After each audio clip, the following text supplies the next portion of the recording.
I'm Marlene Edwards, 73 years old, and 5 years ago to the day I stepped into my daughter's home with 2 suitcases and a hopeful heart. I thought I was walking into a chapter filled with family dinners and quiet afternoons with my grandkids. I thought love and loyalty would mean something more than just words on a welcome card. It was just after dinner, the roast beef was still warm, and the kitchen smelled like rosemary and onions. My grandson Garrett had just asked me what time it was. I looked at the old clock on the wall and told him it still kept better time than any screen or app could. His mother rolled her eyes again. And that's when everything changed. Before I go any further, let me know where you're listening from in the comments, and hit that like and subscribe button if you've ever felt like a stranger in your own family. I grew up in a small town just south of Harrisburg, Pennsylvania. Back when neighbors still waved from their porches and kids were called home by the sound of the dinner bell. We didn't have much, but we had a strong sense of right and wrong. I married a high school math teacher. We raised one daughter, Lydia.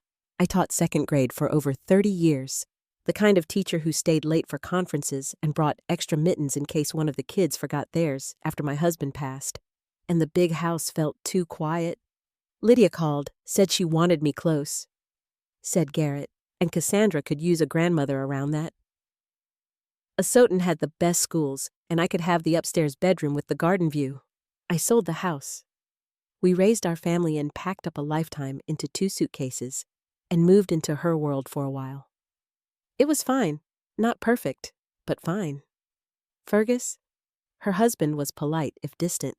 The children were younger, then eager to hear stories before bed or ask for help with schoolwork. I cooked on weekends, folded laundry, the way I always had read quietly when the house felt tense, but over time, the small remarks started. It was little things at first, how I folded towels or how much salt I used in the stew. Then Fergus would frown when I mentioned something from the past, and Lydia would snap that. No one cared what milk cost in 1978. Cassandra hardly looked up from her phone anymore. And Garrett? Well, he still smiled, but even that started to shrink that night at dinner. I asked Cassandra to put away her phone, a phrase I must have said 100 times over the years, but this time, it lit a fuse. Lydia slammed her fork down and told me to stop interfering. Fergus looked up from his plate and said, I was a burden, and maybe I didn't realize the pressure I was putting on their household. My hands started to shake, but my voice stayed level. I reminded them. I'd come at their request that I'd sold my home to be closer, that I helped around the house. Lydia's voice rose. She accused me of watching her spying, judging, interfering. She said it in front of her children. She said I was always there and that it was too much. Fergus didn't defend me. He just suggested new house rules as if I were a guest overstaying a visit. And then Lydia gave him an ultimatum. She would leave with the kids unless I moved out. I stood up from the table. My knees ached, but I kept my back straight. Years of teaching had taught me how to stay composed, even when I wanted to fold in on myself. Garrett looked like he was about to cry. Cassandra had gone pale. Fergus folded his napkin as if this were any other evening, and Lydia crossed her arms and waited. I said, I'd go, and as I walked upstairs to pack the same suitcase I'd arrived with 5 years ago, I felt a kind of silence settle inside me. Not sadness, not yet, but something heavier. I sat on the edge of the narrow bed in the small room that had been mine, and looked at the photo on the desk, Cassie and Garrett at Christmas before their voices changed before they pulled away. I didn't know then that what I'd say to Lydia in the hallway would unravel everything, even the secrets I'd kept buried for years. But that night, as I zipped the suitcase, I finally understood I was never meant to stay in that house forever, and they were never going to let me forget it. I didn't sleep that night. Not really. I lay on the unfamiliar hotel bed, the one with stiff sheets and a view of the parking lot, listening to the hum of the air conditioner and the occasional rumble of a truck passing on Main Street. Around midnight, I called Winifred. She picked up after 2 rings like she'd been waiting. I told her everything. The dinner. Lydia's voice shaking with rage. Fergus standing by while I packed my life into a suitcase. Her answer was simple and sure. You're coming here. Tomorrow. I've already made up the blue room. By 10 the next morning, her silver Volvo was waiting outside the hotel. She got out tall as ever, a bright scarf around her neck and lipstick that didn't care what anyone thought. She hugged me tightly and didn't ask if I was sure. Winifred's house had always smelled like lemon polish and fresh laundry. This time, it smelled like safety. She showed me to the blue room, the one with the bay window that looked out over the garden. A bed with a quilted coverlet, the desk we used to write letters on when we were still in school, and a chair by the window where I could already see myself sitting in the evenings. She didn't hover. Just said, "Come down when you're ready. We'll talk over tea." We sat in the parlor like we used to. She had the teapot out a plate of shortbread between us. She listened while I laid it all out. I told her about the research reports I'd found by accident 3 years ago tucked in a folder on Fergus's office shelf. I told her about the conversation I overheard through the half-closed door, Fergus talking to someone from the pharmaceutical company about adjusting the numbers. Not clarifying, not updating, adjusting. And how from that day on, I'd paid attention. I told her how I'd watched Lydia lean in, helping him edit the reports. How I told myself I must have misunderstood. That I didn't know enough about medicine. That maybe it wasn't what it looked like. And I told her that all those excuses stopped the moment Lydia shouted at me to get out. Winifred listened without interrupting. Then she reached across the table, touched my hand, and said, "You can't carry this alone anymore." We spent that afternoon at her dining table with a stack of papers I'd pulled from my suitcase. I'd made copies of everything back when I wasn't sure if I'd ever need them. I'd tucked them between birthday cards and bank statements, not even sure why I was keeping them. But now, every line of data, every scribbled margin note, every highlighted paragraph from those altered reports, now, it all mattered. Fergus had buried the real trial results on a new medication, ART-43, a drug they said would change the treatment landscape for neurological disorders. The original documents showed 20% of participants had serious side effects. Seizures, liver function issues, erratic behavior. The final version reported just 3%, a statistical outlier he'd called it once in a phone call I wasn't meant to hear. I remember standing in his office doorway when he accused me of ironing his shirts wrong, how his cufflink had gone missing, and how that little distraction led to the folder slipping off the shelf. I picked up one report, then another. 2 versions. Identical formatting, different numbers. That night, we made a plan. Winifred still had contacts from her days in law. Her son Marcus worked at a firm in the next town over, and she still played bridge with the editor of the Acetone Chronicle. But more importantly, she knew who to call at the medical board. Jeremy Hammond. Respected, straight-backed, and known around town as someone who did not tolerate shortcuts. We called him the next morning. He agreed to meet us that afternoon. Jeremy sat behind a plain wooden desk, reading glasses low on his nose, gray hair curling at the edges of his ears. He didn't interrupt me while I spoke. He looked through each page slowly, one by one. When he finally set them down, he leaned back and said, "If these are real, this is serious. Tampering with clinical trials is a felony. You know that." I nodded. "That's why I came to you." He folded his hands on the desk. "This will ruin his career. It might destroy your family." I swallowed hard and said, "It already has." He promised to open an investigation immediately and said I should be prepared to testify. When we left the office, Winifred slipped her arm through mine and didn't let go until we were back in the car. The next 24 hours moved fast. The medical board reached out to the pharmaceutical company. Winifred called the Chronicle's editor not to publish anything yet, just to let them know something big was coming. And by that evening, headlines were already circulating online. Local doctor under investigation for data falsification. Fergus Abbott accused of tampering with trial results. Clinic shut down, pending review. I sat at the kitchen table in Winifred's house, the cat curled at my feet, the teacup in my hand, trembling just slightly. Fergus's face was already on the news, taken from last year's clinic fundraiser, when he'd been praised for his commitment to patient care. Now he was being led out of the clinic in handcuffs. Winifred came in from the porch phone in hand. "They've arrested him," she said. "Took him in about an hour ago. He was shouting something about slander. I didn't speak. Not right away." My hands rested on the table. I could hear the refrigerator hum the faint tick of the wall clock. I hadn't wanted this, but I hadn't been able to stop it either. And then my phone rang. "Lydia." I looked at the screen for a long moment. Winifred said, "You don't have to take it." But I did. She didn't say hello, just started in her voice raw, ragged, furious. "How could you do this?" she said. "How could you do this to us?"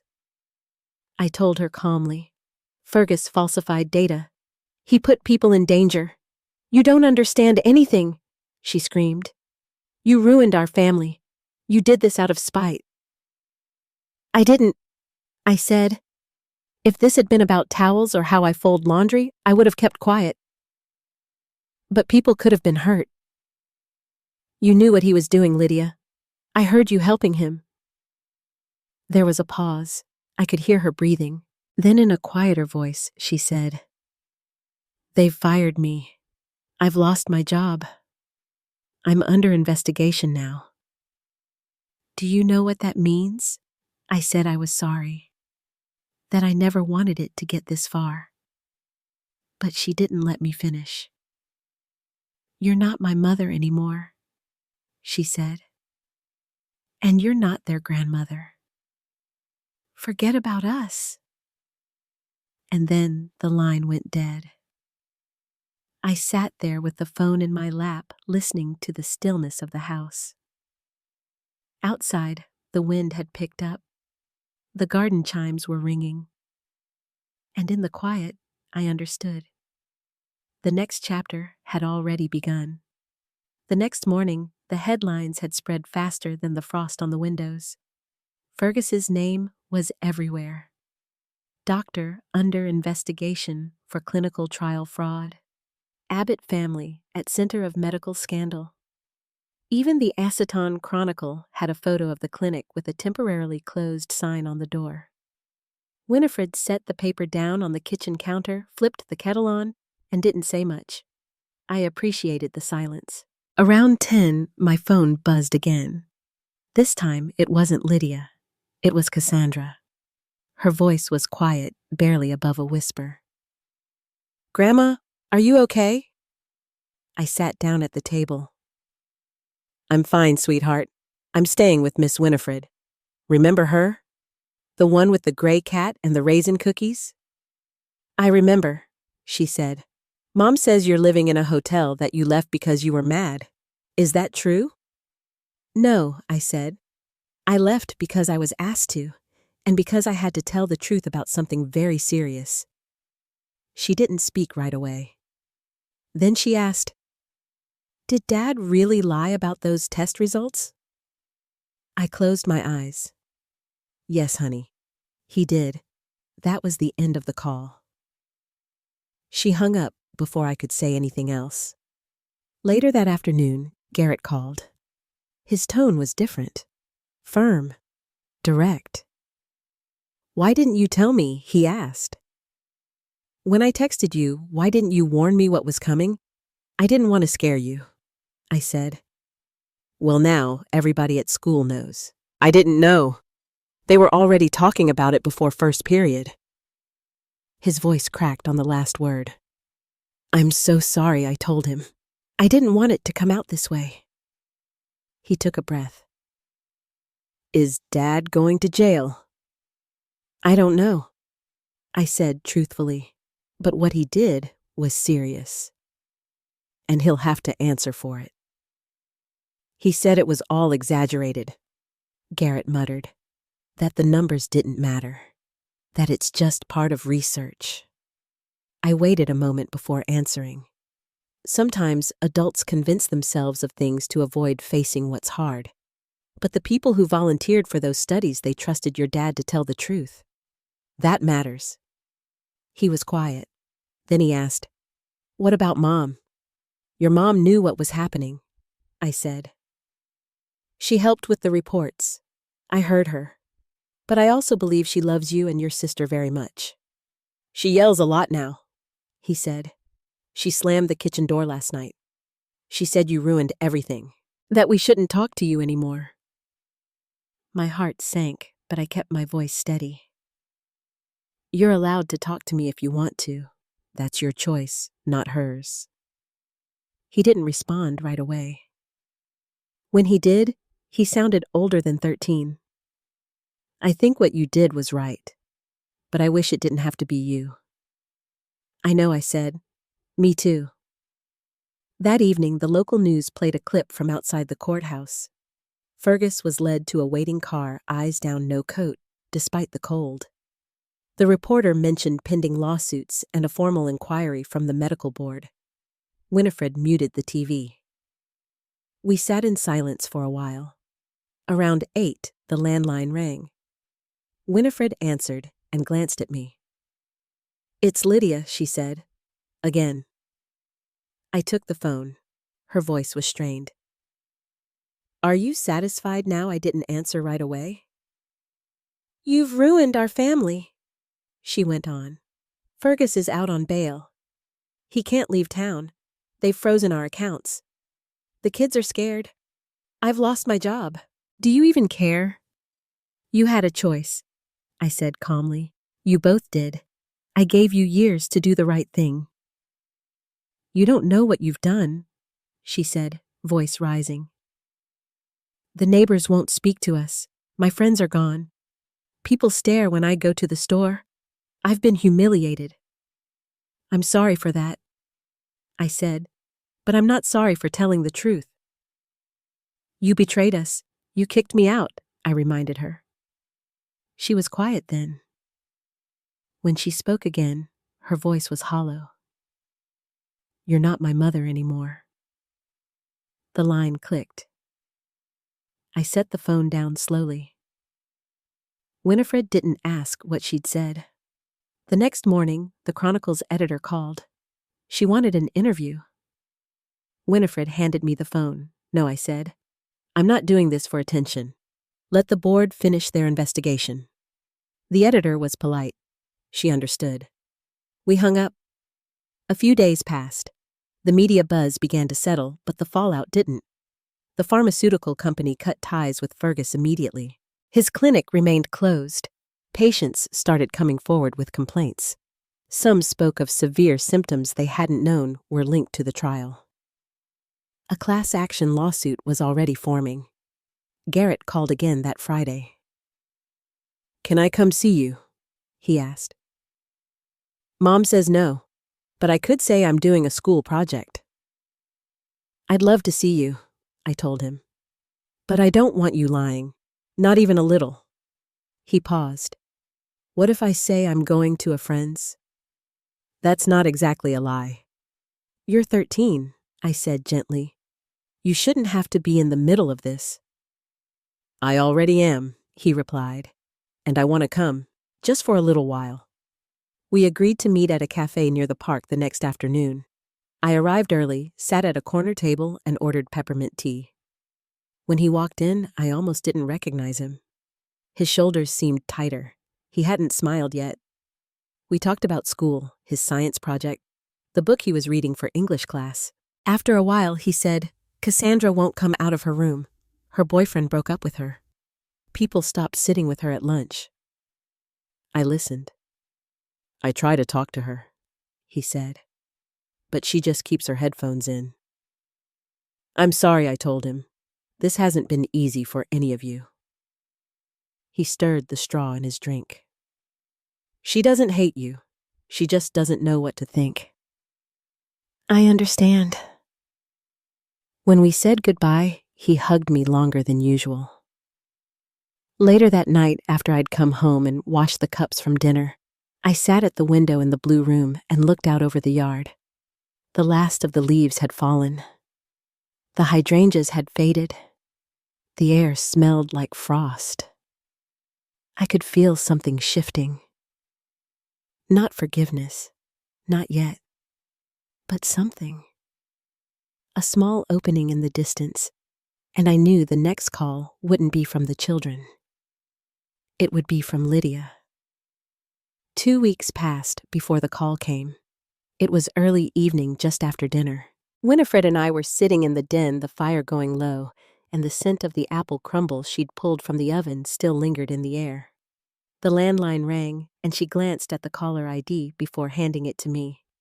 "It's her," she said. I stood up and walked to the window before answering. Lydia's voice came through sharp tight, the kind of tone someone holds when they've already had this conversation in their head a dozen times. "Gar wants to live with you."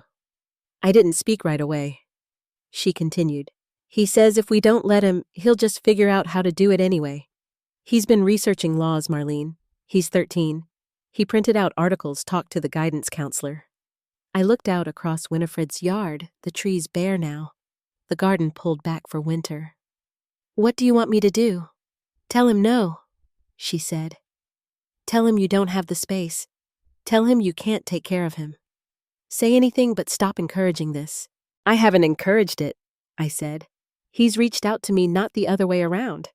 And I've told him the truth." "You're enjoying this," she snapped. "You've wrecked our home, and now you're taking the kids too." "That's not what's happening," I said calmly. "Gar wants to see me. That's his decision. I won't lie to him, Lydia, and I won't turn him away." There was a long pause. I could hear her breathing like she'd walked across the room and needed a second to settle. When she spoke again, her voice had lost its edge. "He said if we didn't listen, he'd go to court. He asked me what it would take to be heard." "He's hurting," I said. "So is Cassandra." "You all are." Lydia sighed. "She barely talks to anyone, stays in her room all day. School called last week. Her grades have slipped. She broke up with that boy she liked. Everything's falling apart." I didn't know what to say to that. Lydia had never been one to ask for help. Even now, it didn't quite sound like a request, just a statement, a quiet admission that she was overwhelmed. "I'm not trying to replace you," I said. "I'm still their grandmother. That hasn't changed." There was another silence, this one longer. Then she said, "Maybe we can try weekends." "All right," I said. "Let's try that."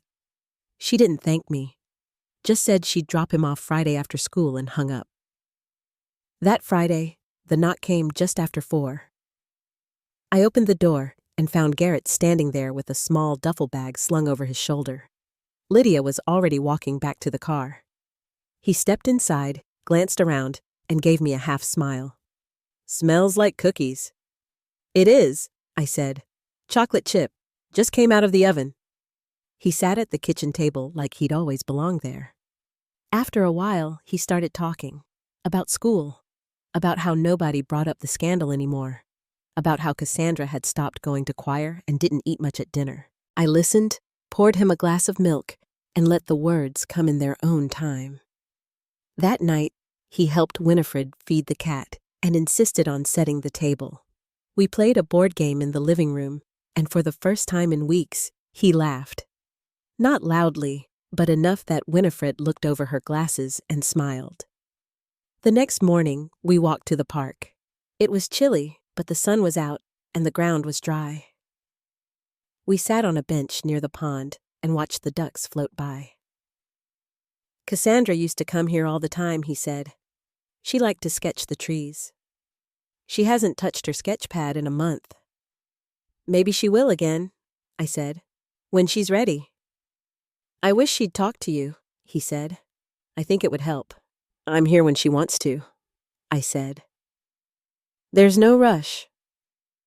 He was quiet for a while, then said, "Do you think Mom's still mad?" I looked at him. She's angry and hurt. But I think deep down, she's also confused. It's going to take time. He nodded like he understood.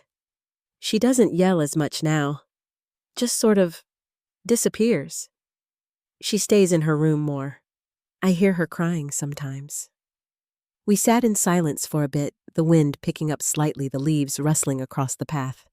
That evening after he went to bed, I pulled out the box I'd been saving. It was small navy blue and lined with velvet. Inside was his grandfather's pocket watch. I'd kept it tucked away, waiting for the right moment. I held it for a while, ran my thumb over the back, then placed it back in the drawer. Not yet, but soon. The next morning, Lydia came to pick him up. She stayed in the car. Garrett waved goodbye from the porch and didn't say much about the ride home. By the following week, he was back. This time with a longer list of things he'd packed. A book, a set of earbuds, his favorite sweatshirt. Winifred made pot roast that night.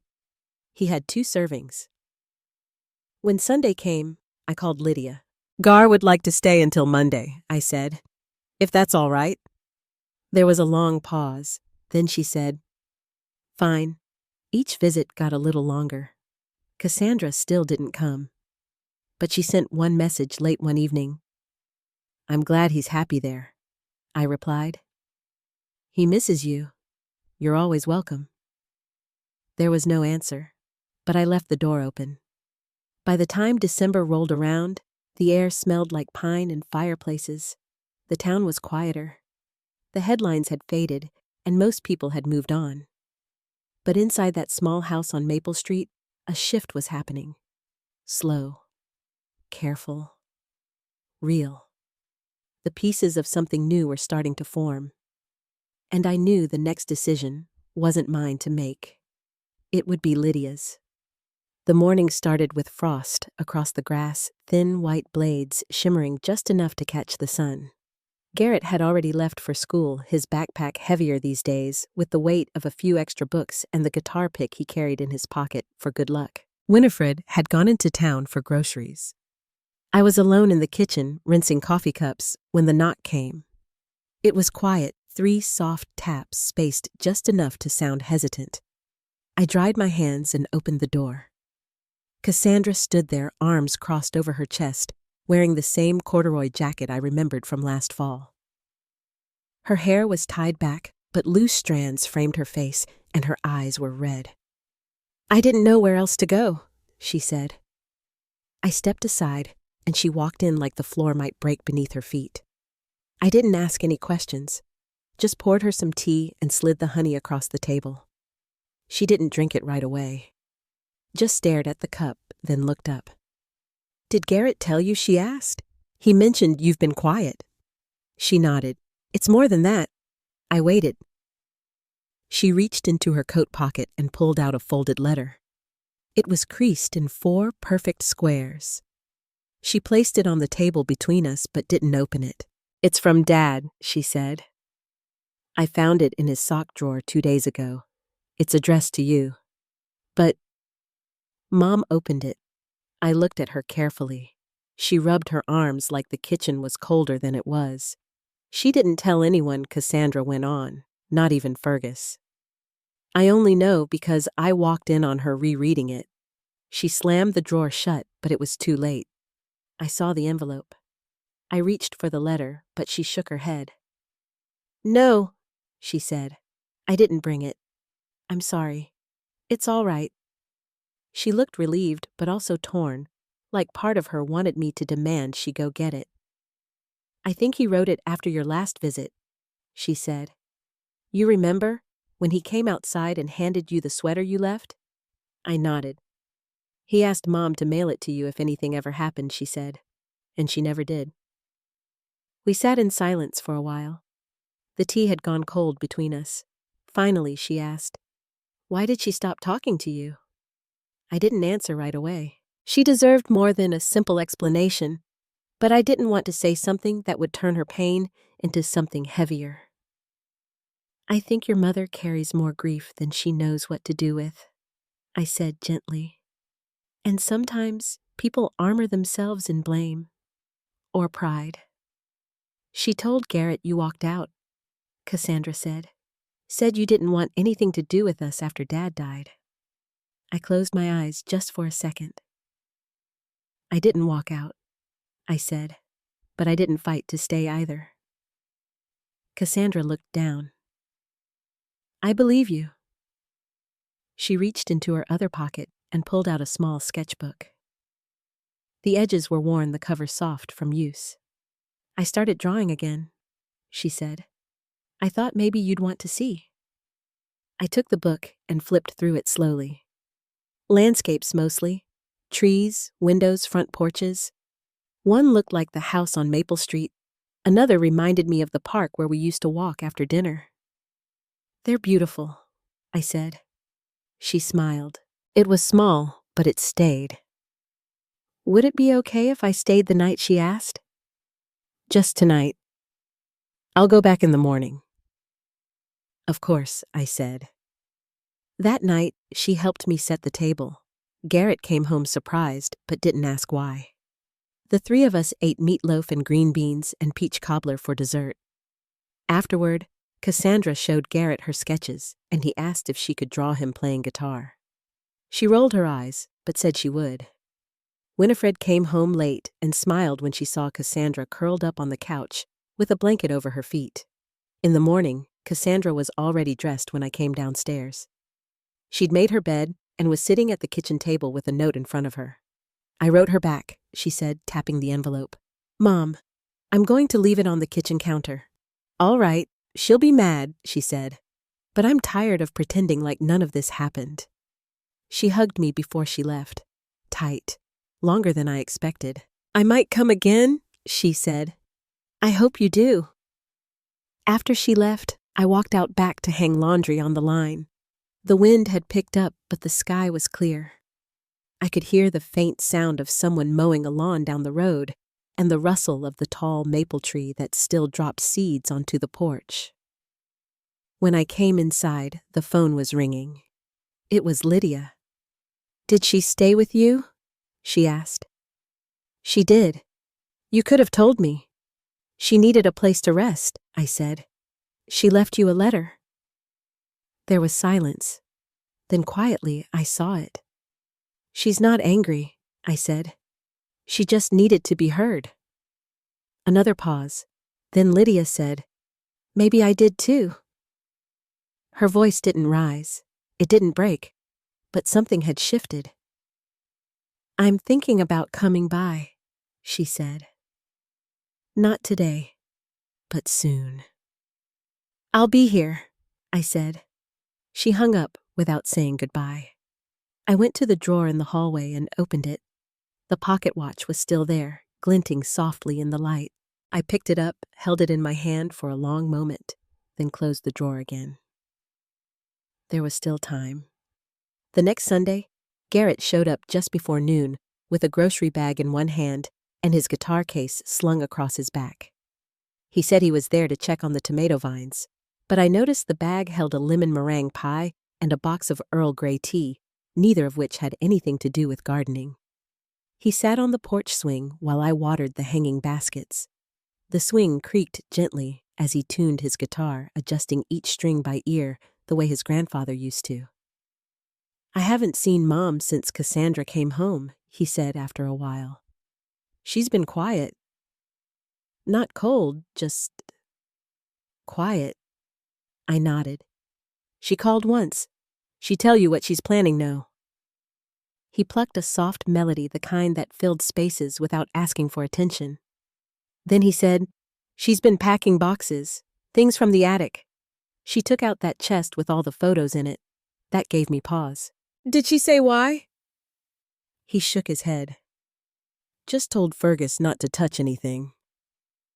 Later that week, I heard from Winifred that Lydia had taken the day off work and visited the courthouse. Not for errands, not for work. She'd requested copies of old property records, and she wasn't the only one. Cassandra had been seen walking through town hall asking quiet questions about a certain trust fund left in her grandfather's name. Then came the envelope. It arrived by certified mail, plain white, addressed in Lydia's handwriting. Inside was a stack of documents. Some were old photocopies of a will I hadn't seen in years. Others were newer. One had the county seal. Another had the name of an attorney I recognized from the neighborhood watch meetings. And clipped to the top was a short note written in Lydia's neat block letters. I read it. All of it. I remember now. I should have known better. We need to talk. I sat at the table reading through everything 3 times. What Lydia had uncovered, what Cassandra had clearly helped her piece together, went back almost 20 years. It wasn't just a matter of forgotten property. There had been a living trust created by my late husband after his first stroke. Back when he'd worried that the house might become a burden, not a blessing. The documents clearly named me as the primary holder of our family home, the same house I'd sold 5 years ago, under pressure, thinking I no longer had any legal claim. But what I didn't know, what had been quietly pushed aside by Lydia and her attorney at the time, was that the house had never been fully transferred. Only leased. The deed remained in my name, shielded by an outdated clause Lydia never updated. It wasn't just legal, it was personal. My daughter had taken the house I helped build and used my trust in her to convince me to walk away. Later that afternoon, Cassandra called. She knows, she said. About the papers. She's scared, I think. But more than that, she's ashamed. I didn't know what to say to that. Cassandra continued. She's planning something. Not bad, but big. 2 mornings later, I found out what that was. A black SUV pulled into the driveway. Lydia stepped out in jeans and a pale blue sweater, holding a box against her hip. Garrett was with her, carrying a second box. Winifred met them on the porch and waved me over. Lydia set the box down gently. It's everything from the house, she said. Letters, journals, the original will. I want you to have it back. She paused, then added, and this. She pulled a folder from under her arm, thick navy blue tied with a simple cord. Inside were newly notarized papers. I'm transferring the title, she said. Back to you. Legally, officially. I don't want it. Not if it means pretending it was ever mine to begin with. I stood still, the folder heavy in my hands. You didn't have to do this, I said. Yes, she said quietly. I did. We brought the boxes inside. Lydia didn't stay long. She hugged Winifred. She hugged me too. No tears, no drama. Just a quiet press of hands on shoulders and the soft kind of apology that doesn't need words. After they left, I sat on the porch swing with the folder in my lap. The wind had picked up again. The first dry leaves skittered across the porch floor, brushing my shoes. Inside the folder, a second letter, this one folded small with my name on it. I opened it slowly. It was from Fergus. Just 1 page, typed no signature. Marlene. I should have stopped her sooner. I let things get cold when I should have kept the door open. I hope it's not too late. You deserved better than silence. F. I folded it and placed it inside the folder. That evening, as the sun went down, I took the old deed from the folder and placed it beside the one Lydia had just signed. 2 versions of the same home, one lost, one returned. And in that moment, the house felt like it belonged to me again, not because of paper or signature, but because I had chosen not to disappear from it. The house was quiet when I got home that evening. No clatter from the kitchen, no TV humming in the living room, just the soft creak of the floorboards under my shoes and the faint ticking of the old clock in the hallway. I set my bag down, pulled off my coat, and stood there for a minute, listening. Then I walked into the den and turned on the lamp. What I found in the folder on the desk made my hands go cold. It was all there: scanned documents, screenshots, typed up messages, the printout of a family group chat I hadn't been included in, where I saw my sister-in-law's name pop up next to phrases like, "Don't tell Edith, and she'll ruin it like she always does." There were messages between Garrett and Rebecca, and even old ones from Toby planning the dinner I'd been excluded from. The same dinner I had been told was just a casual thing I wouldn't be interested in. But it had clearly been in the works for weeks, maybe longer. And tucked into the back of the folder, stapled neatly, was a page labeled Power of Attorney Revocation. My name was scratched out. Rebecca's name typed underneath. I sat down slowly, read it again, then a third time. The date was recent. It had been notarized in the very building I used to work in just a few weeks ago. No one had said a word. I stayed in that chair until the sun dipped behind the trees and the room filled with shadows. The silence stretched long, like it had weight. When I finally stood, I felt something shift inside me. Not like anger. Not sadness either. Just a stillness I hadn't known before. The next morning, I called Jim. "Hi, sweetheart," he said. His voice was bright. "Wasn't expecting to hear from you so early." I didn't answer that. I asked if he had a moment to meet me in person. Just the two of us. No Rebecca, no Garrett, no family distractions. He hesitated, then agreed. We chose a diner halfway between our towns. Neutral ground. He showed up in slacks and a button-down shirt like he thought we were doing something formal. I wore a cardigan and brought my copy of the folder sealed in an envelope. We sat across from each other in a booth by the window. The waitress brought coffee. Neither of us ordered food. "I'm going to ask you a question," I said softly, "and I want the truth. Not the version that keeps everything tidy for the rest of the family." Jim stared at his mug. I waited. "Why did you give Rebecca power of attorney behind my back?" His jaw tightened. "It wasn't behind your back. You didn't tell me. I didn't think it mattered," he said.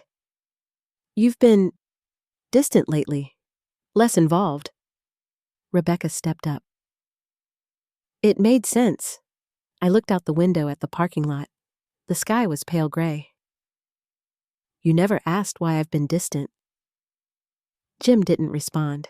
I slid the envelope across the table. He didn't open it right away, just looked at it like it might bite. When he finally peeled it open and started flipping through the papers, I watched the color leave his face. "I didn't know Garrett shared these," he said. "Some of this I didn't see, but you saw enough to cut me out of the most important decisions of your life." His hand rested on the edge of the table.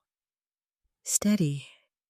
It wasn't meant to hurt you, Edith, but it did." We sat in silence. The waitress came back, refilled his cup, topped off mine. She didn't ask questions, just did her job and walked away. "I've made mistakes," Jim said finally. "But this family, it's complicated. You've always been the strong one, the one who didn't need anyone." "I never said I didn't need anyone," I replied. "You just stopped listening long before I stopped speaking." He nodded slowly. Said he'd think about everything. Asked if I'd still come to Thanksgiving. I said I'd let him know. I didn't give an answer right then. Instead, I went home and made a list of everything I needed to do. I called an attorney, a different one. I updated my own documents. I went through my accounts, changed passwords, shifted things to safer places.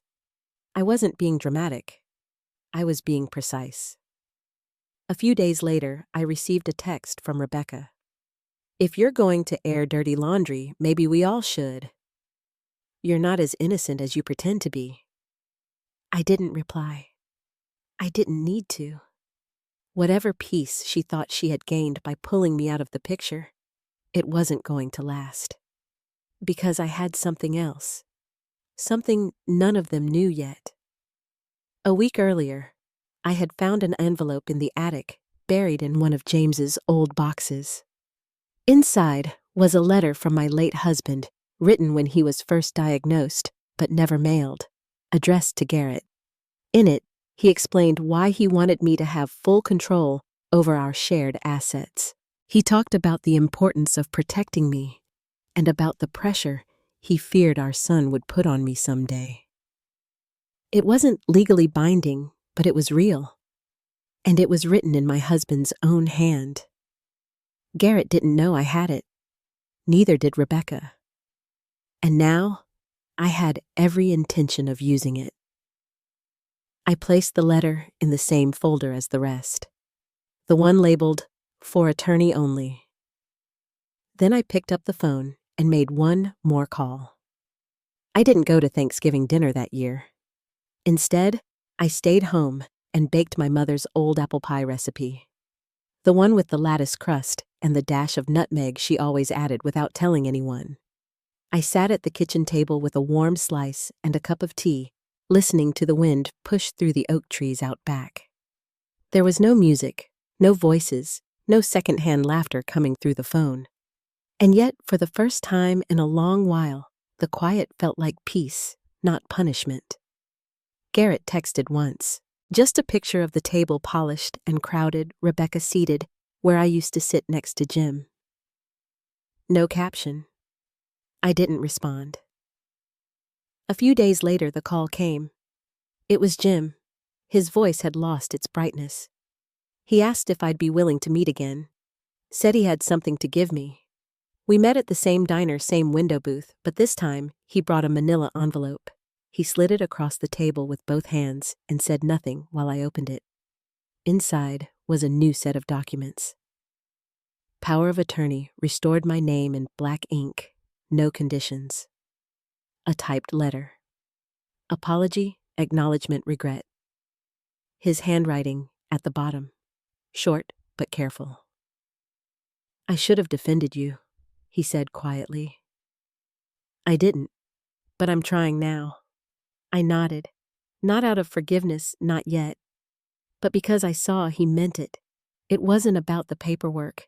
It was the way he said my name again, not like I was a burden to manage, but someone whose voice mattered.